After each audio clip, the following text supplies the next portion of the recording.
Hello, എല്ലാവരും സുഖമായിരിക്കുന്നോ? ഞാനിവിടെ സുഖമായിരിക്കുന്നു കേട്ടോ. അപ്പോൾ ഇന്ന് ഞാനൊരു നമ്മുടെ ചുവരലമാര ഒന്ന് ക്ലീൻ ചെയ്യാമെന്ന് വിചാരിച്ചു. കുറച്ച് പഴകിയതാണ്. ഞാനിപ്പോൾ വാടകയ്ക്ക് താമസിക്കുന്ന വീട്ടിലെ ചുവരലമാരയാണ്. ഇച്ചിരി പഴയ വീടായതുകൊണ്ട് ചുവരലമാര ഇങ്ങനെയാണ്. ഒരു നമ്മൾ ഡ്രസ്സൊക്കെ വയ്ക്കുമ്പോൾ വല്ലാത്തൊരു സ്മെല്ലും നല്ല പൊടിമണമൊക്കെ വരുന്നുണ്ട്. അപ്പോൾ ഇതിനൊന്ന് മാറ്റിയെടുക്കാമെന്ന് വിചാരിച്ചു. എൻ്റെ കയ്യിൽ കുറച്ച് വാൾപേപ്പർ ഉണ്ട്, അപ്പോൾ ഒന്ന് വൃത്തിയാക്കിയിട്ട് വാൾപേപ്പർ ഒട്ടിക്കാമെന്ന് വിചാരിച്ചു. ആക്ച്വലി ഞാനൊരു സൈഡിൽ വാൾപേപ്പർ ഒട്ടിച്ചതിന് ശേഷമാണ് വീഡിയോ എടുക്കാമെന്ന് വിചാരിച്ചത്.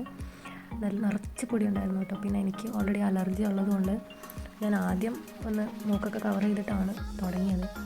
പിന്നെ നല്ല പണി ഉണ്ടായിരുന്നതുകൊണ്ട് പിന്നെ അതൊക്കെ ഞാനങ്ങ് വിട്ടുപോയി. പിന്നെ ഞാൻ വാൾപേപ്പറൊക്കെ കട്ട് ചെയ്യാൻ വേണ്ടിയിട്ട് സ്കെയിൽ വെച്ച് അളവൊക്കെ എടുക്കുകയാണ്. എനിക്ക് പൊക്കം കിട്ടാത്തതുകൊണ്ട്, നന്നായിട്ട് പൊക്കം ഉള്ളതുകൊണ്ട് തന്നെ ഞാൻ ചെയറൊക്കെ വെച്ചിട്ട് അതിൻ്റെ പുറത്തു നിന്നാണ് അളവൊക്കെ എടുക്കുന്നത്. കൈയൊക്കെ നന്നായിട്ട് വേദനിക്കുന്നുണ്ട്. ഇത് കുറച്ച് മുന്നത്തെ വീഡിയോ ആണ്. വന്നു കഴിഞ്ഞിട്ട് ഞാൻ, അതായത് ഈ വീട്ടിൽ വാടകയ്ക്ക് വന്നതിന് ശേഷം കുറച്ച് നാൾ കഴിഞ്ഞപ്പോൾ ചെയ്തതാണ്. ഞാനിതുവരെ അപ്ലോഡ് ചെയ്തിട്ടില്ലായിരുന്നു. കാരണം ഡ്രസ്സൊക്കെ വെക്കാൻ ഒരുപാട് ബുദ്ധിമുട്ടുന്നുണ്ടായിരുന്നു. ഞാൻ ബാഗിലൊക്കെ ആക്കിയാണ് വെച്ചിരുന്നത്. ഇവിടെ ഈ ചുവരലമാര മാത്രമേ ഉണ്ടായിരുന്നുള്ളൂ. കുറച്ച് നാളത്തേക്ക് വേണ്ടി ആയതുകൊണ്ടാണ് പിന്നെ നമ്മുടെ അലമാരൊന്നും അങ്ങോട്ട് കൊണ്ടുവരാത്തത്. കാരണം അങ്ങോട്ടും ഇങ്ങോട്ടും നമ്മൾ ചാർജസ് കൊടുത്തിട്ട് അങ്ങോട്ടും ഇങ്ങോട്ടും വെറുതെ കൊണ്ടുവരണ്ടല്ലോ എന്ന് വിചാരിച്ചു. ഞാൻ വാൾപേപ്പർ വാങ്ങിയത് സത്യത്തിൽ ഇതിനൊന്നും വേണ്ടിയിട്ടല്ലായിരുന്നു. വേറെ കുറച്ച് പ്ലാനിങ് ഉണ്ടായിരുന്നു. പക്ഷേ ഈ അലമാര ഒന്ന് സെറ്റ് ചെയ്യാൻ വേണ്ടിയിട്ട് ഞാൻ കുറേ ആലോചിച്ചപ്പോഴാണ് വിചാരിച്ചത് വാൾപേപ്പർ ഒട്ടിക്കാമെന്ന്. ഈ അലമാര ഉപയോഗിക്കേണ്ടതെന്ന് വിചാരിച്ചിരിക്കുമായിരുന്നു. കാരണം അത്രയും സ്മെല്ലൊക്കെ വരുന്നുണ്ടായിരുന്നു. അതായത് എനിക്ക് ഈ പൊടിയുടെ സ്മെല്ല് തീരെ പറ്റത്തില്ലാത്തതുകൊണ്ട് ഈ അലമാര യൂസ് ചെയ്യേണ്ടതെന്ന് വിചാരിച്ചിരുന്നു. അതിനുവേണ്ടി ഞാനൊരു മൈക്രോ ഫൈബർ മെറ്റാലിക് ഒരു വാർഡ്രോബ് ഓർഡർ ചെയ്തിരുന്നു ഓൺലൈനിൽ. അത് ഒരു മാസത്തോളമായിട്ട് വന്നിട്ടില്ലായിരുന്നു. ആക്ച്വലി അതിൻ്റെ കഥ ഒരുപാടുണ്ട്. ഭയങ്കരമായിട്ട് അതിൻ്റെ പുറകെയായിരുന്നു ഒരു മാസം. കാരണം ഞാൻ ഓൾറെഡി പേ ചെയ്തതാണ്. പക്ഷേ അത് ആദ്യം ഒരു തവണ വന്നു, ഏകദേശം ഒരു മാസം വരെപ്പോൾ ആദ്യം വന്നു. പക്ഷേ അത് ഞാൻ അസൈൻ ചെയ്യുന്ന സമയത്താണ് അറിഞ്ഞത് അതിൽ കുറച്ച് പാർട്സ് മിസ്സിംഗ് ആണെന്ന്. ഞാൻ അപ്പോൾ തന്നെ റിട്ടേൺ ചെയ്ത സമയത്ത് അവരപ്പോൾ തന്നെ പിറ്റേന്ന് തന്നെ വന്ന് തിരിച്ച് വാങ്ങി. പിന്നെയും ഏകദേശം ഒരു മാസത്തോളം അതിന് യാതൊരുവിധ റെസ്പോൺസും ഇല്ലായിരുന്നു. ഞാൻ ഒരുപാട് കസ്റ്റമർ സർവീസിൽ ഒരുപാട് തവണ വിളിച്ചു, ചാറ്റ് ചെയ്തു.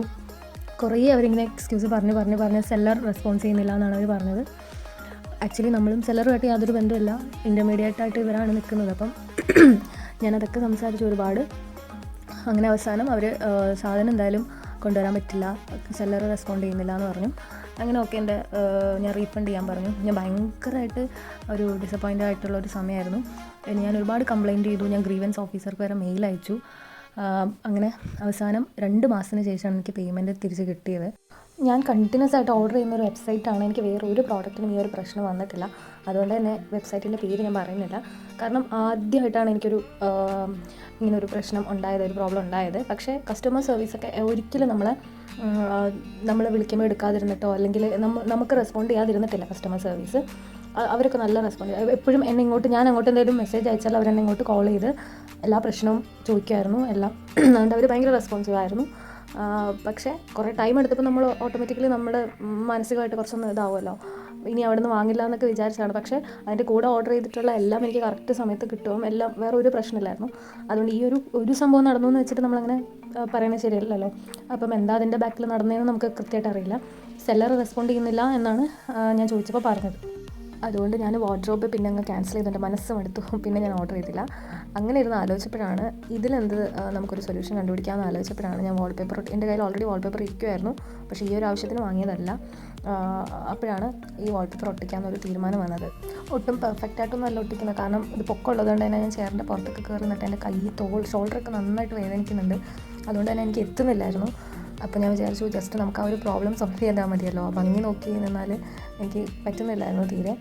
ചെയറിൻ്റെ പൊക്കം അനുസരിച്ചിട്ട് ഞാൻ എത്തിയൊക്കെയാണ്. മുകളിലൊന്നും ഒട്ടും പെർഫെക്റ്റ് ആയില്ല. പക്ഷേ എനിക്ക് ആ ഒരു സ്മെല്ലൊന്ന് മാറി കിട്ടിയാൽ മതിയായിരുന്നു.